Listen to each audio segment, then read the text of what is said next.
and figure out what this means in the process. I even made it part of my new motto and slogan.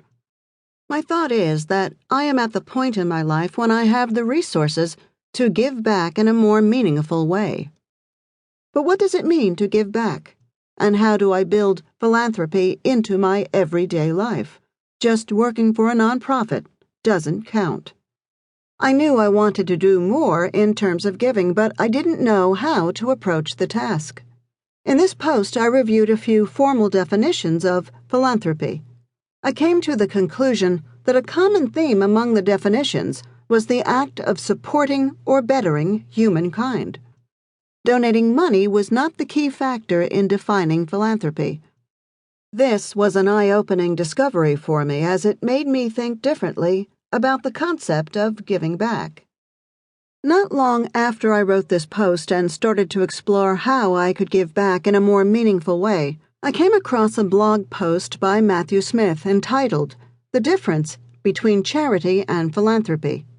He noted that the difference between these two words makes the biggest impact on the world around us. A light bulb went off in my head when I read one specific sentence in this simple post. Charity is giving. Philanthropy is doing.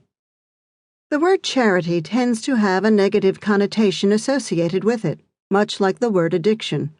We tend to give to charity because we feel like we have to, because there's an immediate need, not because we really want to. The example of the devastating Haiti earthquake comes to mind, when $1.3 billion was raised by U.S. relief groups alone in the 6 months following the event. We often give and move on to the next thing that's happening in our life. There is not much follow-up involved. To use Matthew's words, whereas charity is essential to address immediate needs, philanthropy is the means by which individuals and nonprofit agencies achieve their greater missions. Philanthropy is breaking down the stereotype that an ex-offender can't contribute to a business and society at large. Philanthropy is building a well for a remote village in East Africa. Philanthropy is changing hearts and minds and cultures. It's righting wrongs. It's making the world a better place. While philanthropy is surely more challenging than charity because it involves a long-term commitment, it is also much more rewarding. Part of the problem people have with philanthropy is that they don't know how to give. This might seem odd, but sometimes a person's good intentions actually create more work for than actually help a nonprofit. On the development side of the nonprofit world, I was often in charge of accepting in-kind donations of goods or services.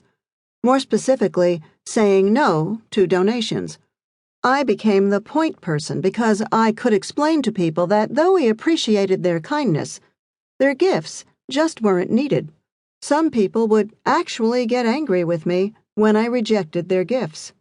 I would carefully note that, as a nonprofit, we didn't have the storage to keep items we couldn't use immediately.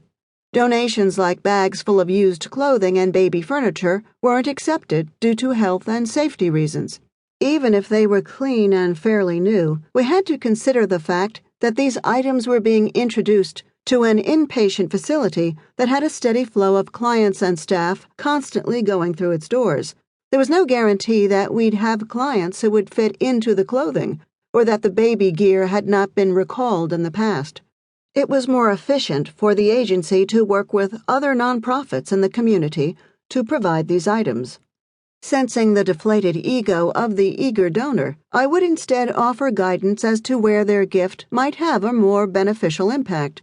I would also share the agency's current wish list or note that a monetary donation would often give us the opportunity to provide for a client's needs faster than an in-kind donation, since day-to-day needs changed so quickly. If the person revealed that they were in recovery, I might encourage them to share their success story with our clients, a process that often has a lasting, positive impact on a person's recovery. This strategy proved successful because now the potential donor knew exactly how to make the most impact with their gift. They were often thankful for this interaction and left feeling empowered. These interactions with would-be donors also